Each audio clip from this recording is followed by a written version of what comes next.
Deepak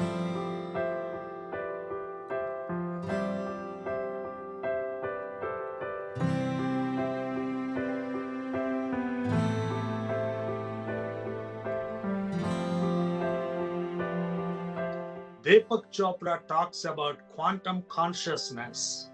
Is it real? Is it real?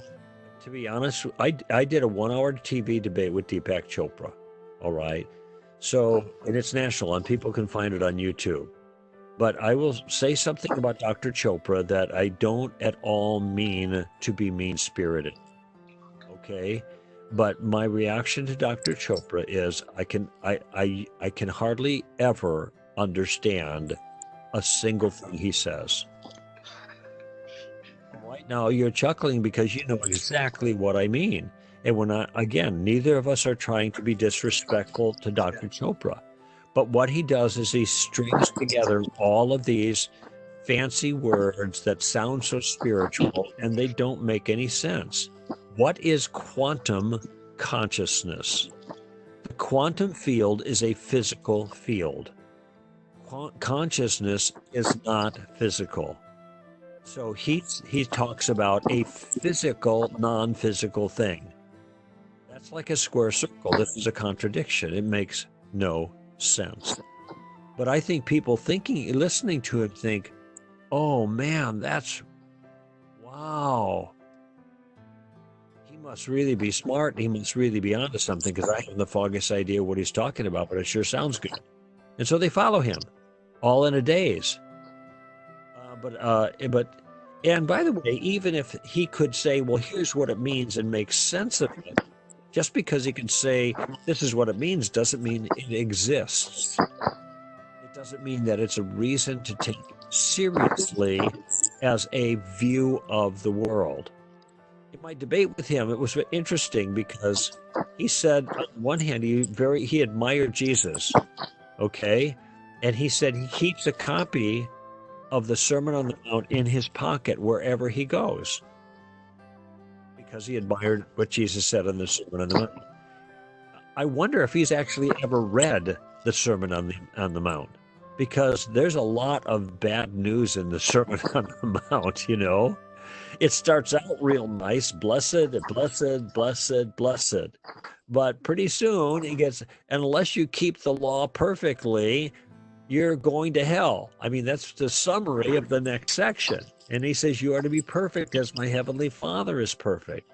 And then he has a whole bunch of stuff about practicing your spirituality in public to be seen by men, which I think that might be a very good characteristic, et cetera, et cetera. So there, and he says the gate is narrow that leads to life and wide that leads to destruction. I mean, none of these things are friendly to Deepak Chopra's theology, such as it is.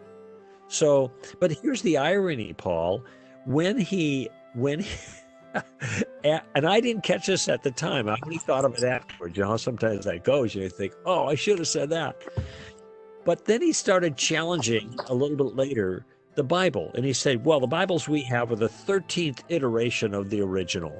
In other words, it gets changed and changed and changed and changed and changed. And so now he's trying to dismiss the Bible as a source of reliable spiritual information. And what I should have said is, if this is the 13th iteration or 16th iteration, actually use two different numbers of the original, then why are you keeping a 16th iteration in your pocket? Because you have no idea who wrote that, and no confidence that could have been Jesus. Now, I didn't ask him that because I didn't think of it, but I should have. And so you could see, here's another example where he's talking in a contradiction. He says one thing, and then he says another thing that turns out to contradict the first thing. That's why I say it's really hard to follow what he's talking about, you know. And when I've watched other people on shows with him, like he used to be on Larry King, others were the same way. He would say these things, and everybody would look at him, and then they start talking about something else because they didn't know what to make of it. So I don't mean to disparage him, but I don't have any reason to believe what he says is true. And most of the time, I can't even understand what he's saying anyway.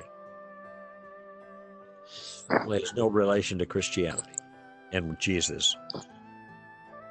I think it is coming from like a misconception of quantum physics, because like even some scientists like Murra Gulman, and they use it to say these things like with from inspiration from Buddhism.